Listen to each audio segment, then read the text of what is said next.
जी नाज़रीन, पूरे मुल्क जी मेरापुर में मरमुल हराम के हवाले से आज एक वो मातमी जुलूस कढियो वियो आहे। मातमी जुलूस इन वक्त मेरापुर की शाही बाज़ार में बीठल है। अचो तो मेरापुर इंतजामिया सां उन्हनि सां ॻाल्हि ॿोल कंदासीं, पुलिस इंतजामिया सां ॻाल्हि ॿोल कंदासीं, मेडिकल सुप्रिटेंडेंट सां ॻाल्हि ॿोल कंदासीं, अज़ादारनि सां ॻाल्हि ॿोल कंदासीं। उन हवाले सां उन्हनि जो वधीक छा चवणु आहे।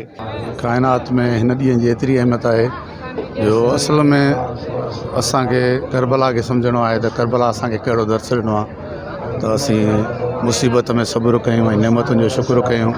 तो भली तव्हां अक्सरियत में थोरा हुजो पर हक़ ते हुजो, हक़ के न छॾियो। जो अशर जे ॾींहं ते इन ॾहीं मुहर्रमुल हराम जे ॾींहं ते इहो पैगाम ॾियणु चाहिनि था त असां इहो इमाम हुसैन जो जेको इंसानियत जो दर्स आहे इहो जारी सारी रहंदो। इंशाअल्लाह ताला जेको आहे सो अञा इन खां पोइ मरकज़ी इन्हनि जो वॾो जुलूस जेको आहे उहो वरी शाम जो आहे, जंहिंमें 10 ऑफिसर आहिनि, 40 जवान आहिनि, 5 लेडीज़ पुलिस आहे, अॻियां पिया सिक्योरिटी लॻाई आहे। वाज़े पैगाम आहे त हिकु इंसान जेको हिकु इंसानी जेका जान आहे उहा वॾी क़ीमती आहे ऐं इंसान सां जेकॾहिं ज़ुल्म थिए थो त इहा निहायती ग़लति आहे, उन जे लाइ आवाज़ु उथारियो वञे। जी नाज़रीन, अज़ादारनि जा वीचार ॿुधा, हुननि जो इहो ई चवणो हज़रत इमाम हुसैन पंहिंजो दीन बचाइण लाइ लाज़वाल कुर्बानियूं ॾिनियूं आहिनि। अज़ादारनि इहो बि चयो इंसानियत ज़िंदाबाद, जेकी मुनाफ़िक़त आहे उहा मुर्दाबाद। कैमरामैन तंज़ील मेमण सां गॾु नौमान मेमण, सिटी न्यूज़ मेरापुर।